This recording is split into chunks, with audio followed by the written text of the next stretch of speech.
Hello and welcome to today's daily news analysis. So today is 17th of Feb. We are covering the Hindu newspapers Delhi edition. Now as part of our initiative, I make it a point to share questions for mains answer writing practice, and the logic is very simple. So this is from my own experience actually. So when I was writing the mains paper, this thing was that when I read the question, I was taking a minute or two for thinking, organizing my thoughts. I had my notes, but it was taking me a lot of time. And that gave me a disadvantage. So I have come up with this technique where you can actually, I frame the questions, we have the issue over here, I do the thinking part. So I give you the question and then you write it. I'm also sharing the points on this video, so that will help. So what you do is, you can maintain a copy like this, unruled copy, right, spiral bound. So you can take copies like these, write your answers, keep writing your answers, so these become your note. All you have to do is revise. The question will be asked in a very similar format. I have a very good track record actually. So it's much better than the publication houses which say 80% questions are coming. 80% is a bad number. That means 16 questions out of 20. That is poor, pathetic. If I say it is about 18 to 19 questions will be asked when I am covering any topic. Right, so this is it. So this you have to do is write your answers, take a screenshot with your mobile phone, do this and make a PDF file. There are softwares for this. And share the answer on my WhatsApp or on my Telegram group. And all this conversation is private, the feedback that I share, and I'm not selling you any course, so be assured about this. Okay, and please do like, share and subscribe. If you like the video, definitely please, and please do subscribe and click on the bell icon. Even I have subscribed to my own channel, but I don't get my notifications, so please do this. Okay, so today we have two questions. I have placed two questions over here. So one is about the tribunal issue. And one more thing about my news analysis is that I don't depend too much on the opinions and the editorial sections, right? So this news, from this I have elaborated this furthermore. So everything is kind of an opinion page only, right? So this one and this waste handling policy, I have two questions over here. Okay, so these are the things. Further, the details are mentioned over here. And yes, this butterfly is quite unique, so please you refer to this also. And one more thing, when you're watching my videos, let's say our videos are from Monday to Friday. So Saturday, Sunday, you still have time, you can send your answers to me. So you can revisit the topics. You know, I timestamp my topics, so there is a scroll bar on your mobile phone.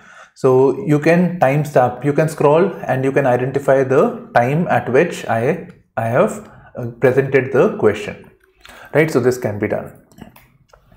Okay, a quick recap about the NATO US issue. I don't know how many times I've said this, right? I have made an edition this time, Russia's main demands. So very quickly, so first of all, we have this concern that there is a buildup of troops, about 150,000 troops along Russia-Ukraine border by Russian side. And so on this side, on the eastern side, on the northern side. So there may be a possible invasion of Ukraine. There is quite a possibility. India denies this. India says it is not going to happen. The West is overreacting. India is part of the Quad, right? You remember the Quad countries? USA, Japan, Australia, India. So at there also, there was a disagreement with India and the West, and particularly USA. But at the same time, India itself is opening helplines. It is advising its people that is there in Ukraine, particularly students, to come back. So everybody feels that there is something going to happen over here. In the meantime, a development took place where the Russian side said that they were having a military exercise. So about 30,000 soldiers. This is unwarranted number. This NATO had told us, right? So NATO has this own intelligence. That 30,000 soldiers is like for invasion only and not for military exercise. That Russia said that see we are concluding this exercise and we are going back. We are sending our soldiers back. But it is not saying how many soldiers are being sent back, right? And to what distance. What if they are at a closer proximity, not at the immediate border, but somewhere there, somewhere close to the border, and then come back again. So it will create a kind of an illusion that everything is fine and suddenly invasion takes place. So that is the concern, that is the mistrust over here. So India is obviously anticipating, even though it won't say this. Right now, just before making this video, not in the news, but I was watching this BBC news. So they said that United Kingdom has said that any time invasion may take place. So in a matter of weeks. Okay, so amidst all the talks that is taking place, Russia is saying we have certain demands. Why don't you fulfill that? We have certain concerns, legitimate concerns. Why don't you fulfill that? Every time we refer to this. So now I have this list of demands that they are there. So they are discussing over here. So this the Russian side is conveyed to the US, it has conveyed to France, and now Germany. So what are the demands? They are saying that we feel concerned. This NATO you have formed, the Western countries have formed, and this may be used against us. It's a very, very powerful entity. It may be used against us. We are unsure of this. So we want legal guarantees. We want an assurance. And what is assurance, right? Legal guarantee. Some sort of protection should be there. Okay. So legal guarantees should be provided. And what should be there on the legal guarantees? These things. What is this? First of all, Ukraine should not be allowed to enter into NATO. Ukraine, if it becomes part of NATO, then again there will be assets over here. Ukraine wants to join because it feels threatened by Russia, so it wants to join. But the Russian side says no way, Ukraine cannot be part of this. Then NATO assets will be there very close to Moscow, so this will not be acceptable. And anyways, both sides actually consider Ukraine as a buffer between Russia and other European countries. Ukraine is in Europe anyways. Okay, limit troops and deployment of NATO on the eastern flank. So this is the eastern flank. This is this entire thing is Europe. So eastern side. So the area that is bordering Russia. So limit the troops. So this NATO came into existence before when the Cold War thing was going on. Now Cold War is over. So why is there so much military buildup on the eastern flank? Reduce this. This military buildup can be used to threaten us. So this is not instilling confidence. So limit the troops. Some sort of an agreement should be there. So don't do this. Don't deploy nuclear assets. The Russian side believes that there are some sort of an intermediate nuclear weapons. So that should be removed. Then NATO should give a guarantee that Caucasian region, the Caucasian region is the Steppes region as well as the Central Asian region. So that region, the one that you see on the map also, so this region should not become part of NATO. Otherwise, now imagine this is Russia. So from this side there is a concern, but now there will be concern from this side and this side also. So that will not be acceptable. By the way, we North Indians, particularly the western part, is Caucasian population. Okay, we are known as Caucasians. NATO removed troops deployment that entered into the countries after 1997. So from those countries they should go away. Right, so this is what the Russian side is saying. A very quick news, quickly we'll cover this. States can ease COVID curbs, says Center. Right, so recently we have come across some news that states governments are increasing restrictions on airport travel, etc., restaurants, etc. So they're saying that, see, okay, fine, there was Omicron and the positivity rate was very high, but now the wave is coming down, it is declining. Then it's better that the states should ease up, right, so that economic activity gets an impetus, gets an increase. Right, this is it actually. This is basically kind of a news update that you should have. Not important for mains as such, but just an update. This is the topic where I said, and I have actually given a lot of emphasis on this topic over here. So tribunal appointments being taken lightly. Now just before going ahead, let's read the question also, that the one that I have over here. Right, so this, if you are able to do, you'll get a good clarity. Discuss the issue of tribunalization of judiciary in India. This was used in a mains question actually, this line. Do you think it is a good development? Critically examine. Is it good that we are having tribunals for everything? Is it good or bad? Critically examine. When critically examine is there, automatically pros and cons. Okay. So very quickly, we'll do the news first and then we'll come back to those issues that I have spotted over here. So see, first of all, we have to come to what is a tribunal, right? So this is my blackboard. Yeah. So we are talking about tribunals. So what is a tribunal? Tribunal is a quasi-judicial body. It is a quasi-judicial body. That means it is not purely a judicial body. So like Supreme Court is there, High Court is there, subordinate courts are there. They are judicial bodies.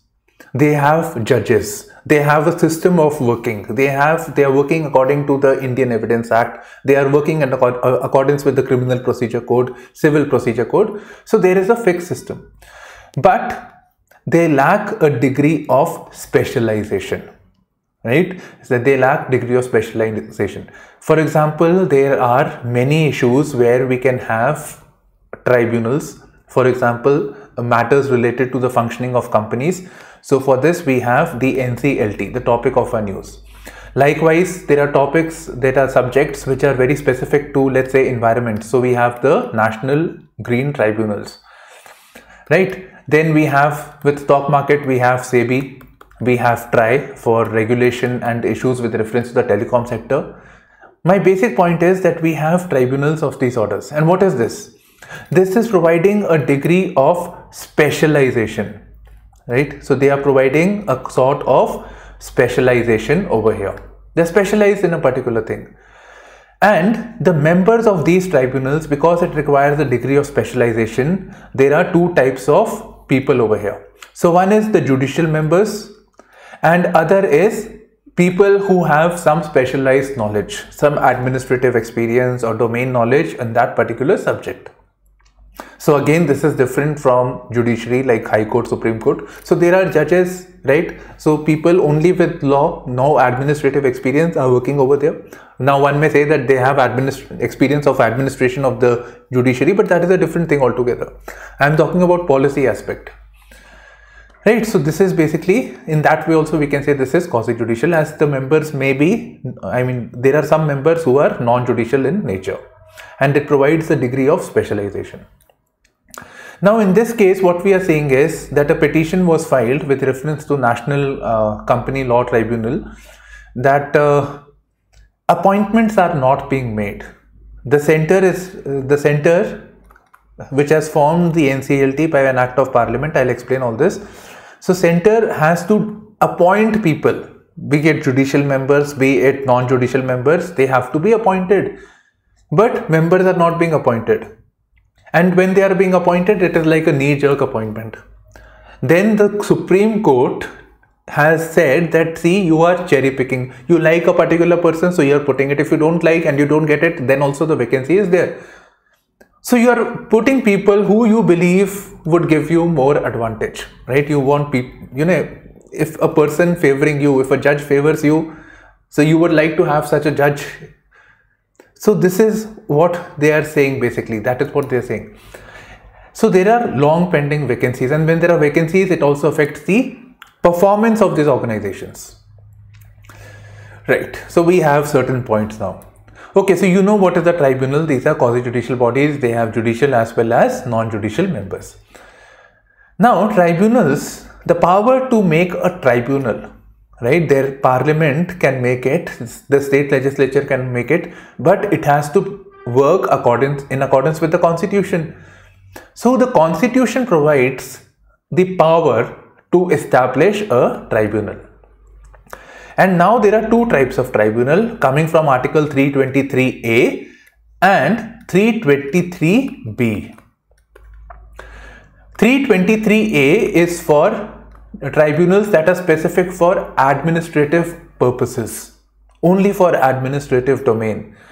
For example, in Lakshmikant you have the Central Administrative Tribunal, right? So for central government employees, for them, if they have administrative issues, if they have promotion related issues, posting related issues, anything to do with the service, they can approach this tribunal, so get it sorted out. Likewise, there are tribunals at the state level. Now these tribunals can be formed only by the parliament. Only by parliament. These are important things that I'm saying, and these are important for your prelims, of course. Okay, so parliament, even though there are state administrative tribunals specific to states, but it is only the parliament that can pass. So let's say a state wants it, then the state can request the parliament, state legislature, they can request the parliament, and parliament can pass it. right? So only administrative nature. Then the Article 323B is for non-administrative, or in other words, let me put it, for any other purpose. So there are things like land reforms, etc., etc., right? So we have these NCLT, NGT, SEBI, TRI, all of them are not from 323B. So Parliament enacted a law and then these tribunals were formed. So these are statutory body, but the power to make that statute is coming from the Constitution itself. Clear? And this one again, the Parliament can also do. The Parliament can form this, as well as the state legislature can also form tribunals under from 323B. So this is an important thing that you need to keep in mind. Okay. So this is there. So we have this question. Let's look at it again. Discuss the issue of tribunalization of judiciary in India. Do you think it is good development?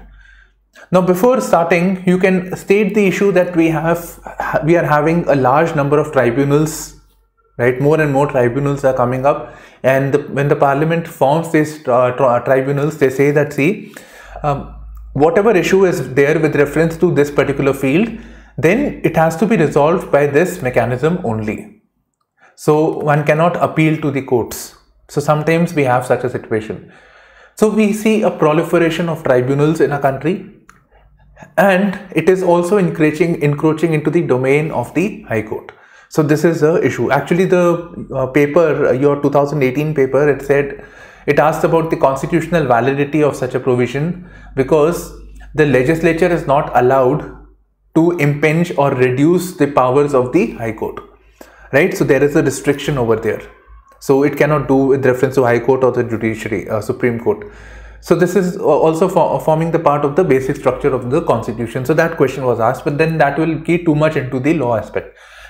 Right now, I am only concerned with this issue. Do you think these tribunals are good or bad? I wanted to discuss all the issues over here with the functioning of tribunals.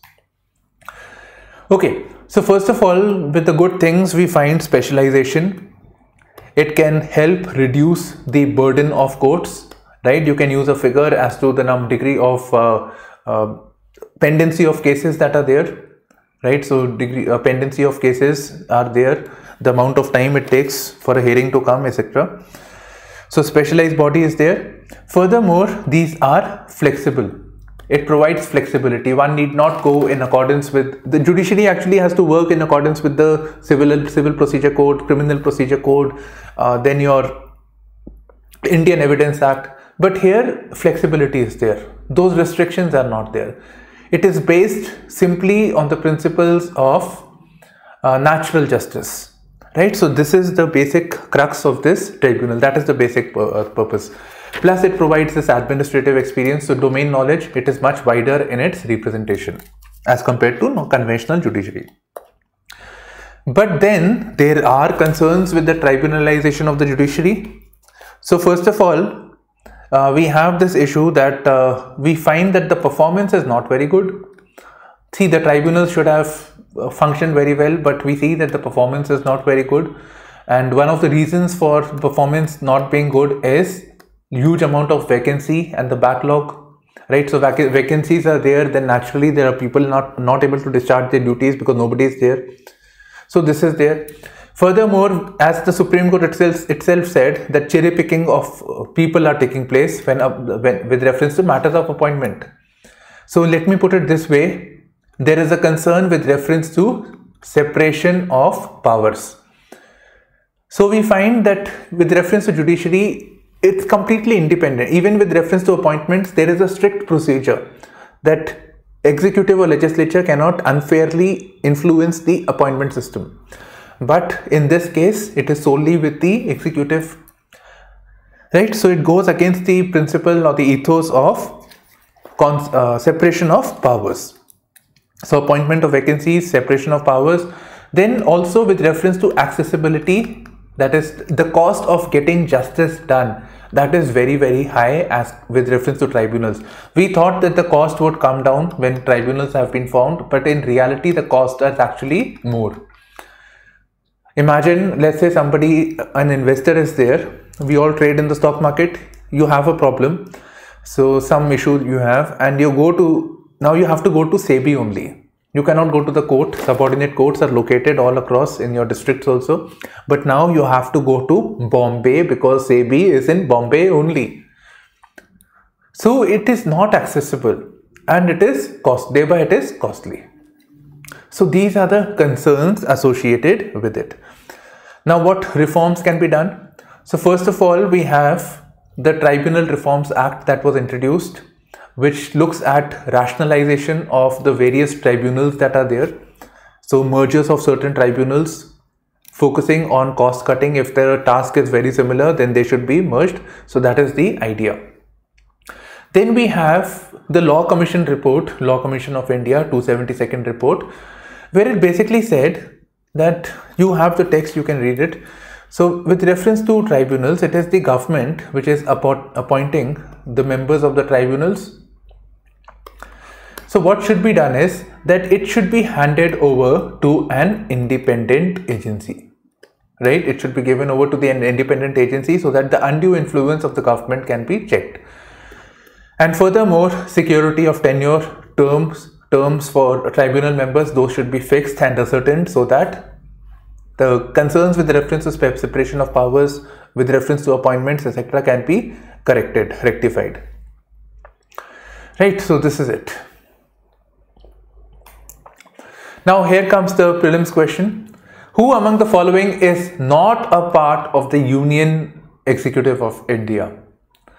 Right, so we have 4 options. You can write down in the comment section. So write one, I have one question only, and write next to it the option that you feel like 1B is the answer. Like you may say that the Vice President is the person with is the chair of the Rajya Sabha. So in that sense you can say, right, so A, B, C, D, whatever is the answer.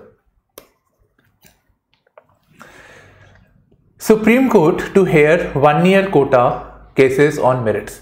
This time actually I am more concerned about this and not about the issue with reservation. Normally this will be in GS2, but if you notice the headlines page, I have written this in pre only or GS1, right? So first of all, let's come to what has happened and then we'll come to the 1 year. And why do I say so? Because this is there in the NCERTs, right? So it is there in the NCERT and this is the reference. Okay. So coming back, so what had happened is that 1 year community, Tamil Nadu government had given them a status of most other backward class. So we have a category already SC, ST, OBC, but now there are certain OBCs which are actually at the same level as the SC, but they cannot be classified as such. They are disadvantaged, but they cannot be classified as such. So this new category altogether. So this was challenged at the Madras High Court, that is Tamil Nadu again. So Madras High Court had said that this is ultra vires. That is, it is struck down this reservation. So then the government has appealed at the Supreme Court. So Supreme Court to hear. Now I am not giving you an analysis on this issue because I believe the judgment is there. So you know, when the case is being heard, both sides will give arguments. We have a lot of time. The prelims is far away, not that far also, but mains is much far away. That is where it will be of more of use. 1 year is of course important for prelims. So this is the chapter and this is the news. And what I wanted to say is that let's do this. I basically find that there are a lot of questions which are asked on names of society, people or terms that were used in the medieval times or in the modern times, and they are being asked with reference to your prelims, A, B, C, D types questions. So we have a reference of Vellars and it says that it was a rural caste who was well off and who were able to monopolize the trade with the company. So well off, automatically it means it is well off, right? Then there is a reference of Kumatis from Telugu, right? So Telugu people, and they were a commercial group. And then we have a reference of Pariyars and Vanniyars who formed the laboring poor. So again you can see OBC in a way, in that way also you can correlate. Right, so 1 year community.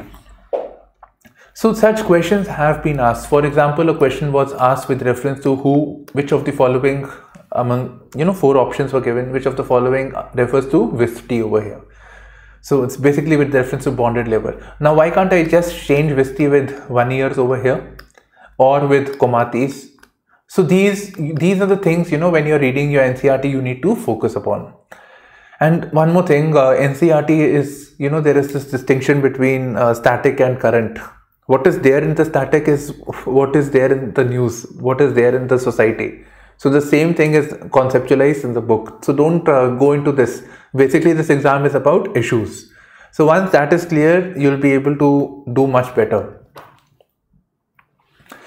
Assam government to rename places in state. I think some deja vu type, right? UP keeps doing this, keep changing the name. Now it's the turn of Assam. Now, I really didn't have much here, but it's just that few things that I came to know, which was very unique. I thought I would share it. So we have the oldest refinery, right? So I think in the world itself, so Digboi, because Britishers were there in the country. So Digboi, oldest refinery in Assam. So this Digboi and this chief minister is saying that, see, this name is not an Assamese name. It is basically dig boy deep. The Britishers used to say, dig boy, dig. That is, you dig this place, then oil will come. So the name has come to dig boy. So we need to rationalize some names which are reflective of a culture, of a society, citizens, right? So in that way it should be done. And sometimes the terms are actually derogatory. So that needs to change. Then we have a railway engineer, Italian railway engineer, who had named a place known as Margherita. So it's basically to appreciate the Queen, but then it's not in India. It's not Italy, right? We are in India. So that is what he is saying. The CM is saying over here. This is important for prelims. Thousands of crimson rose butterflies flies across the ocean. Which ocean? Indian Ocean, Tamil Nadu to Sri Lanka. In fact, it's so difficult, right? Butterflies go slowly from one place to another in a very disoriented manner. Birds go like straight in a formation. So it has to be close. Okay. So here again, basic tasks, basic things that you need to do. India, Sri Lanka, which is the area, in between area known as Pok Bay and the Gulf of Mannar. And there are some some structures are there over here in between. Okay, so we see that the butterflies have migrated. So we have more number of cases with reference to Rameshwaram. So in Rameshwaram, there is a beach known as Dhanush Kondi.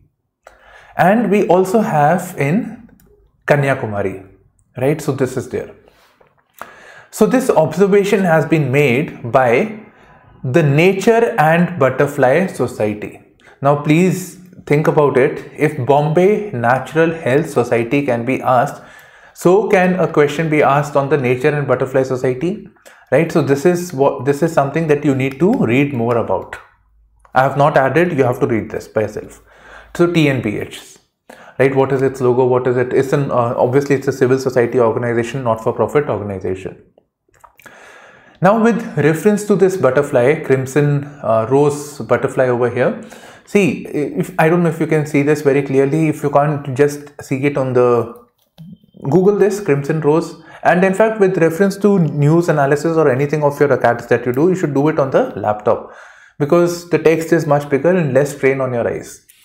Okay, so they have this, they are black, right? They are black with a white strip, and there's a crimson red color. Crimson itself is reddish, basically, kind of red. So that is being seen over here. Now this is the first time actually I myself over the years I have been doing this. So referring to this, birds I know migrate, but never the butterflies. So this is the first reference that I am coming across. It must be taking place that I may have missed it, but this is it, right? So this butterfly. Now these butterflies, think if you see in your garden or any other place, the butterflies don't travel very long distances. They are migrating, right? And they hop from one place to another. So in this case, they were actually halting taking small pit stops. They were halting at specific places and resting on flowers. Which flowers? The Calotropis flowers. Calotropis flowers. So where is this Calotropis flowers found? they are found around this region. They are indigenous or native to this area, right? So you can apply yourself this way. Okay, so calotropis, this thing. So the sole plant in the vicinity. So they were resting, they were pollinating and getting the fuel or the energy to travel. Right, this is it actually. This is for prelims. Now I'll add few more things over here. With reference to butterflies, you know, we have to actually elaborate and find out more ways of doing things. So with reference to butterflies, there are certain states who have classified certain butterflies as their state butterfly.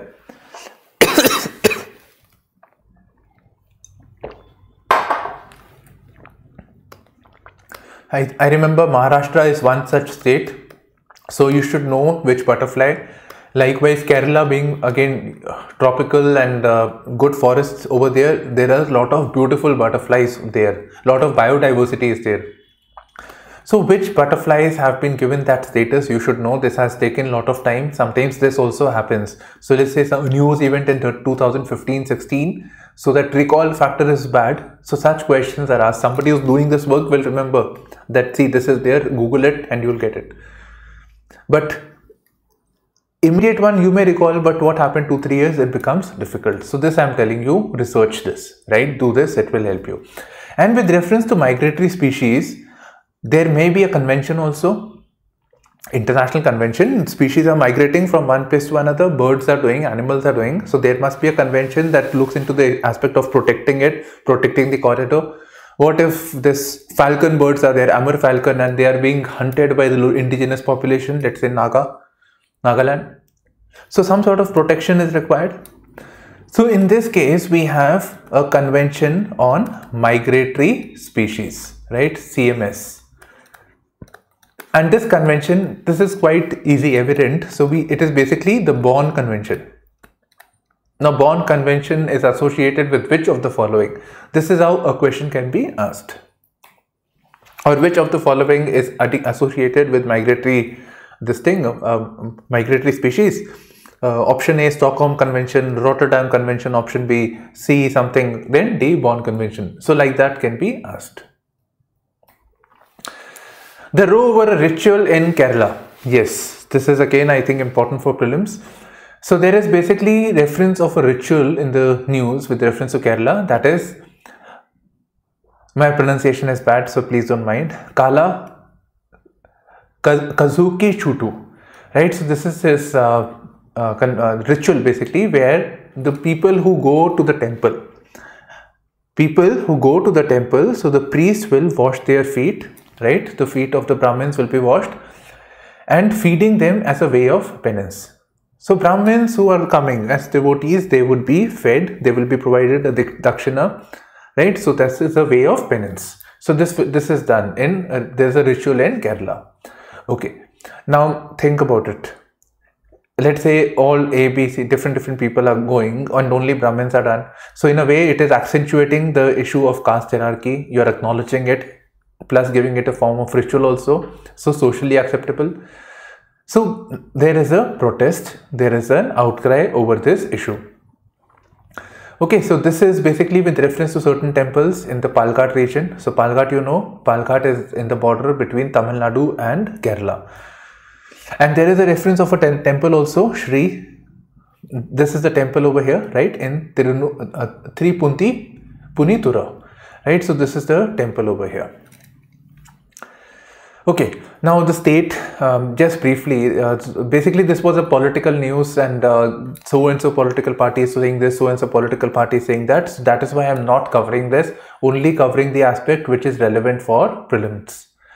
Now what the government had done was, government consulted, they took into confidence this agencies, the bodies that are there that do deal with the religion, right? So the priestly group. So they engaged them and they said that whosoever comes to the temple, everybody's feet will be washed, they will be provided dakshina, fed, etc. So, but again here in de facto ways, it is actually the Brahmin population only which will actually be going. So this is not doing anything, and in fact there is a problem over here. So let's see if it is being asked in the paper or subsequently this issue arises with reference to Article 26 of the Constitution. That is the right of institutions as to how they want to manage their religious institutions, and Article 14, equality before law, and Article 15, that the state shall not discriminate. Let's see what happens here. Important, and I have a question, and I want to see your creativity skills. Right, I want to see your skill over here. So this I'll not elaborate completely. One aspect I'll leave, and I want to see, and you can share your answers. So this is beyond that two answers quota, right? So this you can share. Okay, so India lacks solar waste handling policy. Says who? IRENA, right? So IRENA, this organization is there. So they say this. So they say that, see, India has so much emphasis. Recently this budget also said that by 2070 we have to be carbon neutral. So for that to be carbon neutral, we have to have more and more of renewable energy, and India being a tropical country and with lot of sunlight, so solar power is a natural way to go forward, right? At roofs it can be there, roofs of the buildings, and so many places it can be there. It's very simple. So this has to be done. This is being done. We are incentivizing manufacturing under the production linked incentive scheme also. It is seen as sunrise sector. Then imports are taking place, and it is also part of the national solar mission, right? Naturally there is going to be more and more of waste, global photovoltaic waste. So photovoltaic is basically we're referring to these cells. So they have a photovoltaic surface. That means when the sun rays fall, so photons fall, they create a current, they create a DC current, and then this is converted into alternating current on which all your things function. So 78 million tons of waste will be created by 2050, and this waste is having certain electronic components, heavy metals would be there, so it will have a very bad effect on the environment and the ecology. And what will you do with such amount of waste? It cannot be treated as a normal waste. Not even like plastic waste is again bad, but then this is much worse than that, right? Maybe leachate takes place when the waste is not delivered scientifically. From the leachate, the waste goes into the groundwater and we are drinking, and then it becomes carcinogenic, cancerous. So a lot of problems can be there. So something needs to be done to have a specialized approach towards solar waste handling. So that is what this agency is saying, that we have so much of this, what has to be done, how should we produce it, what measures need to be done, but we are not doing anything with reference to waste. So this goes against the ethos of circular economy. Where is this? Yeah, circular economy. Circular economy is a concept that is being referred in the news quite recently. I think now you can correlate that in the last paper we had a reference of the gig economy, right? What is the circular economy? Circular economy is basically in the product life cycle. So product life cycle, when I say from the making of the product, from sourcing the raw materials, from production to usage of the product, and then as a waste. How is it being, I mean, from the waste, what happens to the end? So if we start at the raw material and it ends at the waste, then it is not circular economy. If we are going in a straight line. Circular economy means when we have a system of recycling and reusing. So circle is formed, right? So it is coming back to the same, the recycling, and then you reusing it for production and likewise. So that has to be done, and that is going to be the norm in the future with sustainable development, right? So this is it. Now there are two things over here. One is obviously this thing that we need to do for prelims, but before going ahead, now I have given you a lot of cues, but this time I want to see your skills. I want to see what you do actually. How do you think? Because I can do this. This is my channel, right? So nobody is. So yes, elaborate upon the need for a solar waste handling policy. What is the need? You know the need. We have it. I have elaborated this, right?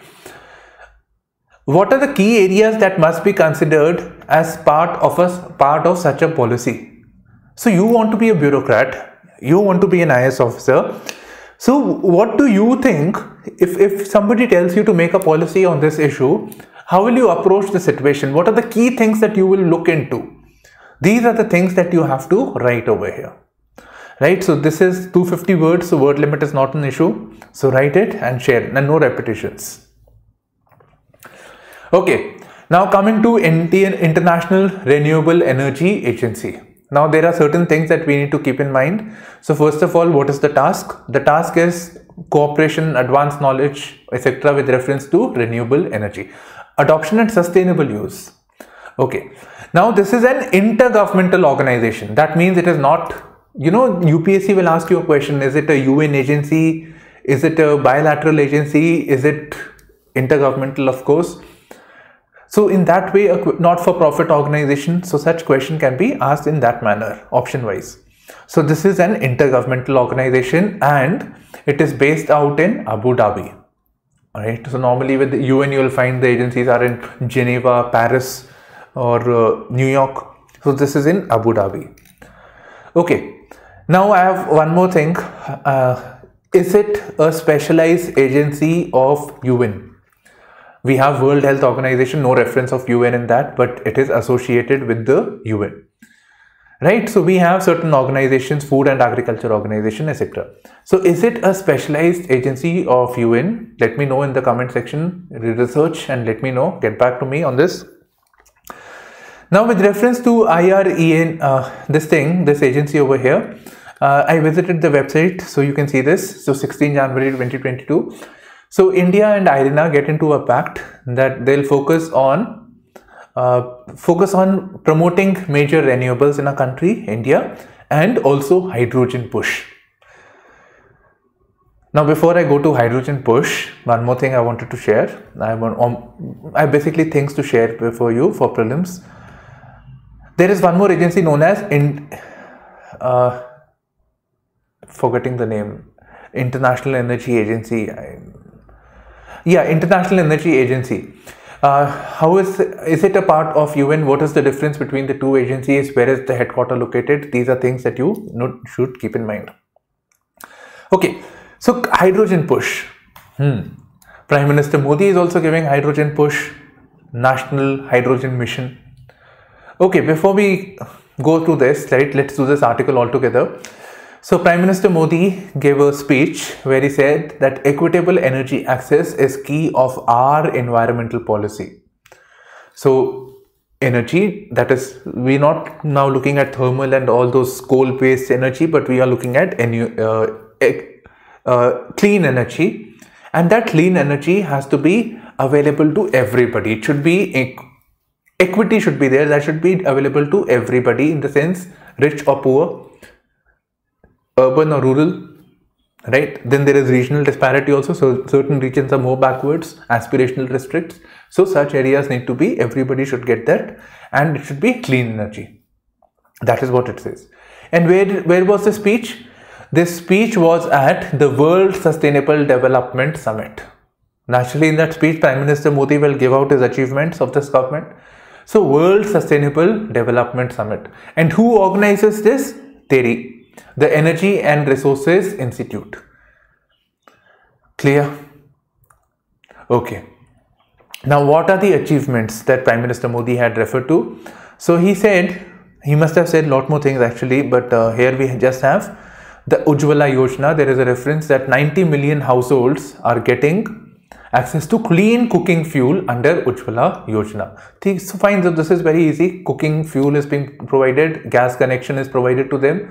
So women, particularly in the rural households, majority of them, so they are using firewoods and other things. And these days I also find plastic waste also being used. So that will have fumes and that will have bad effect on the health, women particularly. So for that, LPG is being provided. Now here two things that I want you to focus upon from prelims perspective. So one is, this is the only social scheme of Ministry of Petroleum and Natural Gas. Right, so this ministry has only one social scheme. Normally they have many more schemes, but this one only has this. And other thing with reference to Ujjwala is, there is another scheme of Ujjwala I have referred to in the news analysis earlier. This is with reference to rehabilitation of women who have been affected by trafficking or violence at home, right? So such people, such women, to rehabilitate them, there is a Ujjwala Yojana under Ministry of Women and Child Development. So this you need to be very clear. It can be tricky. So this you need to keep in mind. Then there is a reference of PM Kusum scheme. What is this PM Kusum scheme? So PM Kusum scheme is basically for the rural sector, farm sector. So in farms, what happens is that most of the irrigation that is taking place in our country, I don't remember the exact fact, but it's around 80-90%. So irrigation is taking place from tube wells. So river water is not there, so tube wells are being used. So groundwater is being used over here. So pumps are being used. And these pumps are drawing a lot of electricity, and with rural sector, we know that it's not metered in our houses and everywhere, offices, etc. We have metered connections. But here, the electricity is being used, huge amount of electricity is being used, and also wasted that the pumps keep running also all through.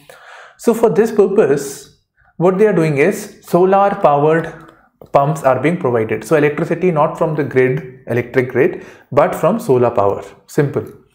So that is, it helps the farmer also, so that cost effective it is there. In fact, they are not paying a price on this, but yes. So these will be provided.